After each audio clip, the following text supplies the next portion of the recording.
Okay, this is the list of proofs that we're going to go over. Hopefully get through all of them eventually. We'll only probably get through a couple today.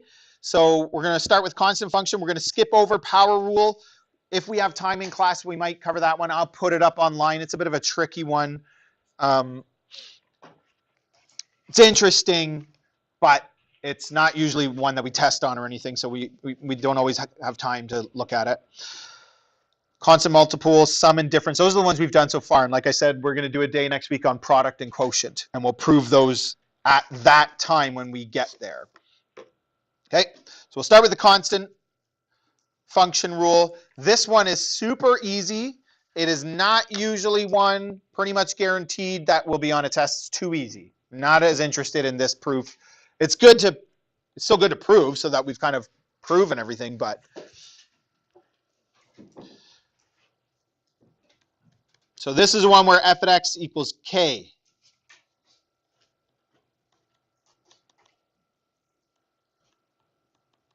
K is a constant.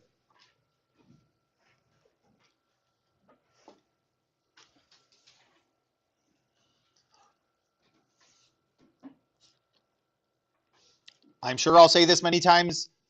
These proofs are a formal process. You need to understand them, I think, but you also need to memorize them so that you write the steps properly and you show your work properly, and you can't really skip steps in proofs, right? The point of a proof is that every step is important. But it's so formal process. But there are little things, like I say, if you understand the general nature of them and if you understand them, it'll be easier to memorize them and remember them. One thing that's crucial to know is we always start with the definition of a derivative.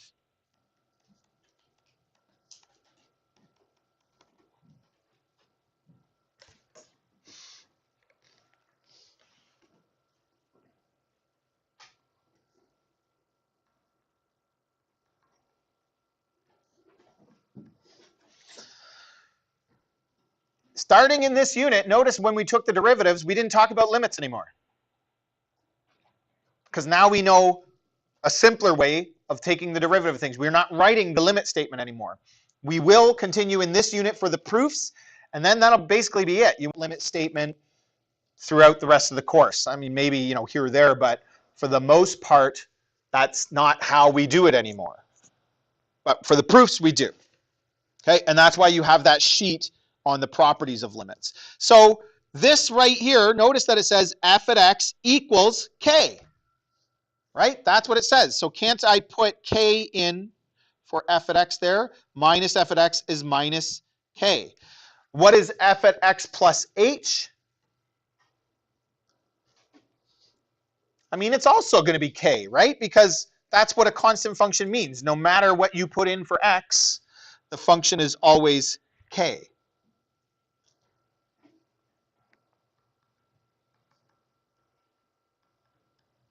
So k minus k is 0.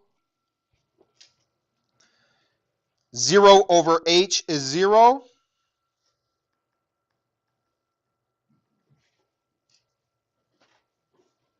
And so now we can sub it. There isn't an h left to sub in, but you can sub in to evaluate the limit, and it's just going to be 0. If you remember how evaluating limits works, you can't sub in h because it's indeterminate. Once you take care of the indeterminate part, then you can sub in your value. In this case, for h, but. Okay, and then we're going to summarize. Therefore, if f at x equals k, k is a constant,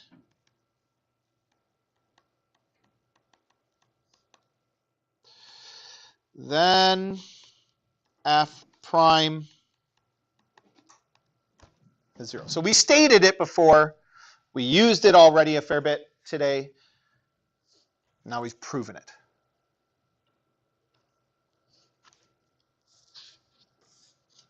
Any questions?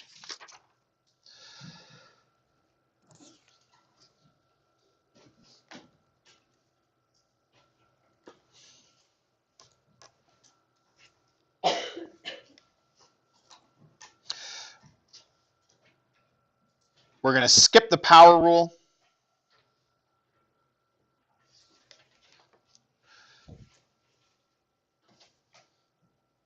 And go to constant multiple rule.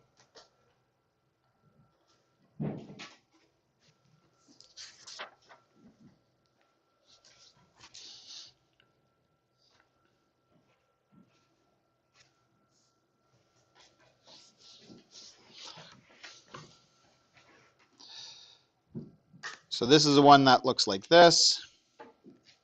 K times g at x,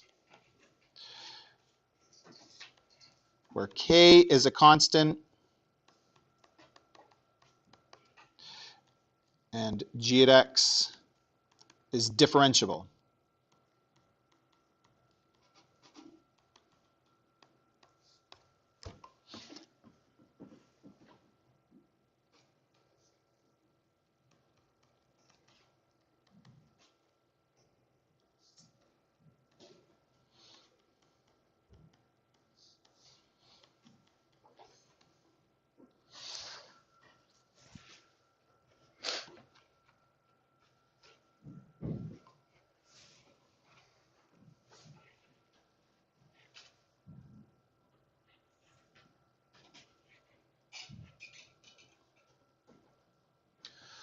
With the formula, the definition of a derivative,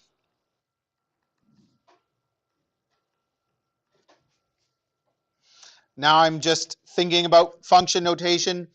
F at x is k times g at x. So again, I can replace f at x with k times g at x. That's sort of an easy one to think of. And then we realize that f at x plus h, I sub x plus h in for x, and this is k times g at x plus h, because that is f at x plus h, and that is f at x. Can anybody see what the next step is going to be? What do you think we can do? Not g, because it's the function. It's not a variable, but yes, you're right about k. We can common factor out k. So this becomes k, and I'm going to bring it all the way out.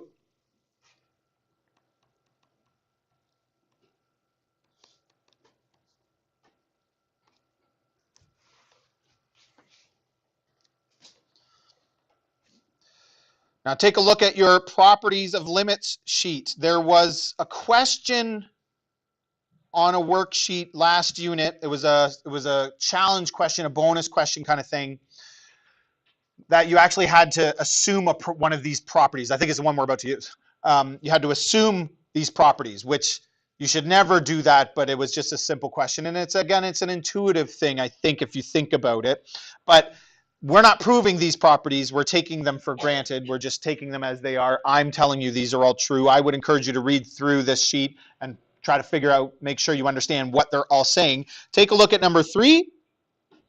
Up here it says, limit as x approaches a of f at x, limit of x approaches a of g at x. Assume that those exist, that those limits exist, because we know that sometimes limits do not exist, and that c is a constant. So on this sheet, c is our constant. So this is the limit as x approaches a of a constant times a function is equal to the constant times the limit as x approaches a of that function.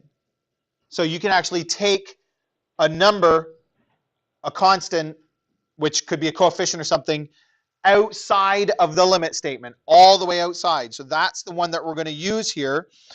Whoops, not there, here. We're going to take this k that's inside the limit, and we're going to take it all the way out front. K times the limit. We forget that if the limit exists, it's a value. Maybe it's 5, right? Like this looks like a formula, but eventually it's going to resolve to some value, 5, -10, whatever. And k was a constant inside the limit. Now it's outside. Now we have one last step. What is that?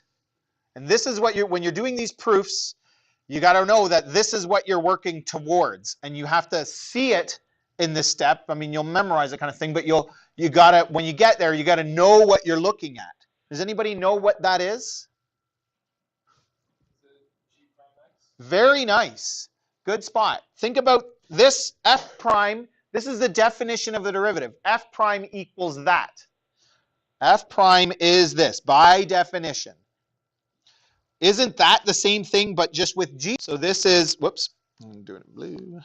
So this is k times g prime, the derivative of g. That's what we were trying to prove. So A, when you're doing a proof, you want to know what the final statement should be. You got to know what you're working towards, which we saw when in the previous part of the lesson.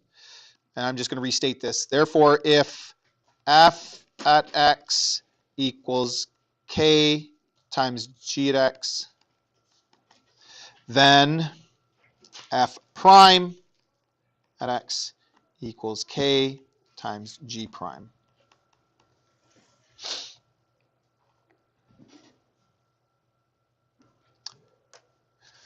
But again, you got to, a big part of these proofs is recognizing what that is. And it doesn't always look quite like that. Sometimes it'll look like slightly different things or whatever, but it's the same concept.